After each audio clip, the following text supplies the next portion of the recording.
Thank you. On Monday, the U.S. Supreme Court rejected a challenge to the California policy of granting undocumented students in-state tuition for its universities. To talk more about this very controversial issue, we are joined by Republican Congressman Bilbray from the 50th District. Sir, good morning to you. Good morning. We know you're very passionate about this and a very vocal opponent to this practice. Give us your reasons why you're opposed to it and explain how you view this. Look, I was in Congress when we passed the law that said, look, we do not want states rewarding people for being illegally in the country. And so what we said is that if you've got enough money to give in-state tuition to people who are breaking the law by being unlawfully present, then you're going to be required to offer that same proposal to every U.S. citizen if they want to go to school there. So you can't tell somebody from Arizona or Nevada they have to pay out-of-state tuition, but somebody who's illegally in the country gets in-state tuition. And that was the real reason, and mostly because we didn't want states basically rewarding people for breaking federal law. That would be violating the separations. And that's the bottom line that you're saying here. There's a federal law on the books. The questioning process for the applications also don't ask one way or another. It just asks whether or not you graduated from a high school in the state of California, correct? How do you explain how that works? Well, look, what this really was is they saw the federal law, and the state legislator said, how can we try to maneuver around it?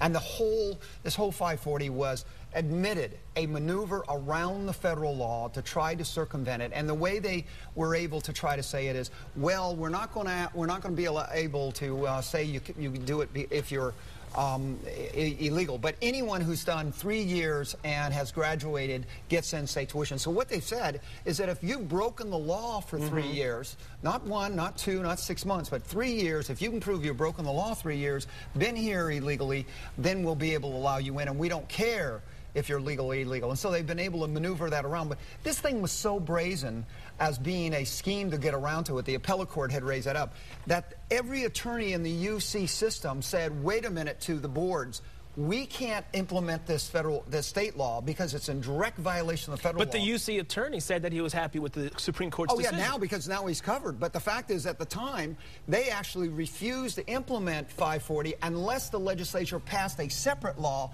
that held them harmless from liability, which tells you that the attorneys who were at the colleges knew that this whole thing was a scheme. Let me ask you this. These kids, a lot of folks are arguing, playing devil's advocate. They graduated from local high schools. They got the grades they needed. They were granted entry into the universities. They didn't cheat to get in. Why should we punish the kids who have done everything they were told to do? Why do we punish them and not let them go to school? The federal law doesn't punish those kids. What it says is, why should you punish the kid who comes in from Arizona? And why wouldn't you give a legal resident from Arizona the same type of tuition as you would give a illegal from a foreign country? We have some sound that we want to listen to now. Somebody who supports the policy. Let's listen and then we'll comment. Undocumented people still pay their taxes, and many people think they don't. And because they've lived here for so many years, they still deserve to get the in-state tuition that people like me deserve. I think it's a great opportunity for students, my age, young students who are seeking an opportunity to better themselves in their lives. All it does is give in-state tuition. There's no Pell Grants, there's no state or federal aid. And so out of everything that exists, this in-state tuition support is the only thing that will benefit undocumented students in the state.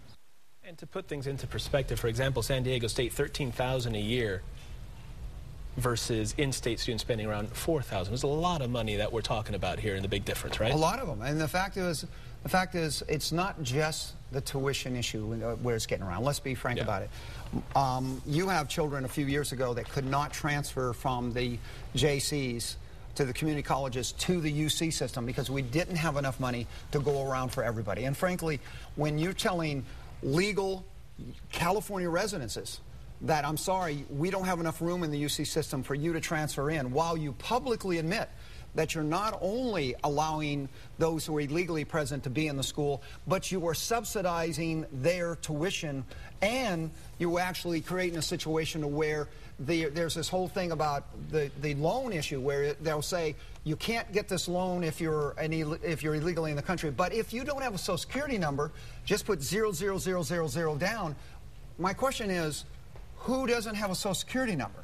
why wouldn't they have a Social Security number? Or is this another one of those games of say one thing over here but try to outmaneuver? And, you know, this is the mixed message, really, that we got to stop. We got to stop sending mixed messages around the world that if you come here illegally, we'll accommodate you, we'll reward you. So many people are dying along the border. We've had 36,000 deaths from all of the cartel activity, but we lose more than 400 to 300 people a year trying to come in this country illegally. The people and the politicians that are continuing to send these mixed messages ought to come down the border where I've been and grown up and explain to the people coming across the border that they shouldn't be breaking. Is this something you want to get Congress involved? Because I get the feeling with the passions out there for this, it's still far from over. Is Congress going to get involved? Congress is getting involved as we speak. Every piece of legislation now, every spending bill, we're finally starting to pass budgets, so we haven't for 2 years. Every spending bill that is moving along is now saying, if you want to have a grant, you have to prove you're legally in the country. If you want to have a job, you got to prove you're legally in the country. If you want to get if the state of California wants to get a grant from the federal government, they have to e-verify the way the federal government now requires everybody e-verify. In fact, President Obama really supported the e-verify. That is now, we're going to do verification, and you're not going to be able to do this anymore. And we're talking about this issue splitting states right down the middle, because we know 11 other states other than California have a similar stance on this. 12 other states are completely opposed. So obviously, we have a long way to go. If Congress gets involved, I'm sure we'll have you back to talk about it. Thank you very much. Brian Bilbray, we appreciate your time, certainly. Shalio.